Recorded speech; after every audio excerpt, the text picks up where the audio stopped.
Сите сме свесни колку квалитетот на образованието кај нас е на доста незавидно ниво, а тоа го покажуваат и резултатите од тестирањата на учениците кои што се направени во споредба со учениците во други држави во светот. Така што мене навистина ме радува тоа што гледам дека има напори да се воведат некакви реформи во образованието, да се направи барем обид да се подобри ситуацијата и покрај тоа што тоа наидува на доста голем отпор од голем дел од населението во државава. Имаше доста реакции за тоа како веќе немало историја да се учи, не знам, паѓање у несвест, не знам што. Јас, на пример, ќе признам дека историја ми беше најмалку омилен предмет. Сакав математика, немав никаков проблем со математика, ама за тоа историја ми беше смрт. И секогаш се прашував дали има друг начин како може да се изучува историјата кој што ќе биде полесен да влезе во главата на децата и мене да ми влезе во главата. Од секогаш се прашував зошто, на пример, не се учи историјата врз база на географија, на пример, кога се учи за Втора светска војна, да се учи се што се случувало во државите и како тоа влијаело во државите, наместо начинот на кој што се учеше историја до сега. Не велам јас дека сум експерт и дека знам како треба сега овие работи да се направат, меѓутоа велам дека можеби овој нов начин на изучување на предметите ќе вроди со поголем плод и со подобри резултати кај децата. Меѓутоа, она кое што во моментов не мачи сите и за кое што постојано се споделува по социјалните медиуми, е тоа фамозно сексуално образование и дали треба да се учи, дали не треба да се учи, од кое оделение, па има еден куп дезинформации кои што се шират на оваа тема, се споделуваат еден куп различни материјали и нели секој си ја тера својата агенда. Според мене дефинитивно е многу потребно во државава да се воведе сексуално образование во училиштата од две големи причини, две главни причини. Првата причина е за тоа што децата сега растат со телефон во рака. Растат со интернет пристап кој што ние кога сме растале сме го немале. Во моментот кога на детето од 10 години, 9, 11 години ќе му дадете телефон, таблет, компјутер, било каков пристап до интернет, му давате и пристап кон содржини за возрастни, кој што детето сигурно ќе ги најде затоа што ќе се интересира и ќе ги најде и ќе ги гледа. Ретко има родители во државава кои што знаат да ги исклучат овие сајтови, да не може детето да пристапи кон овие сајтови.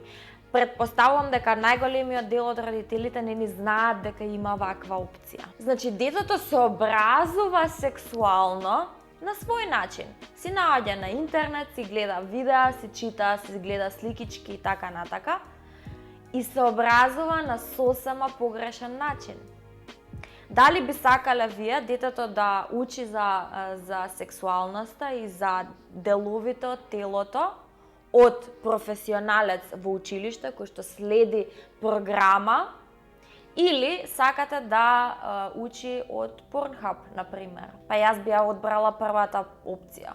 Сега, да, и ако се воведе сексуално образование во училиштата, не е дека децата плюс нема да гледаат по дома, нема да бараат на интернет, меѓутоа, интернетот и овие сајтови нема да им бидат главниот и единствен извор на информации, туку ќе добиваат релевантни информации кои што им навистина им се потребни да ги знаат во училиште според програма и според проверени извори. Затоа што сега во 2021, во 21 век, верувајте, децата многу млади се едуцираат на оваа тема.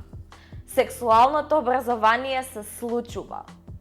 Само прашањето е дали ќе се случува под контролирани околности или ќе се случува дома без никој да ги гледа, без никој да знае за тоа. Втората главна причина, голема причина зошто е потребно сексуалното образование според мене е за сексот и сексуалноста и телото наше да престане да биде табу тема. Се уште е табу тема и се додека е табу тема, ќе ни се случуваат случаи како јавна соба и како милион други моменти кои што ги преживуваме секојдневно. Ќе се случуваат и сексуални прекршоци и силувања за кои што ни момчето ни девојката нема да знаат дека е тоа што е. Колку повеќе ја избегнуваме оваа тема,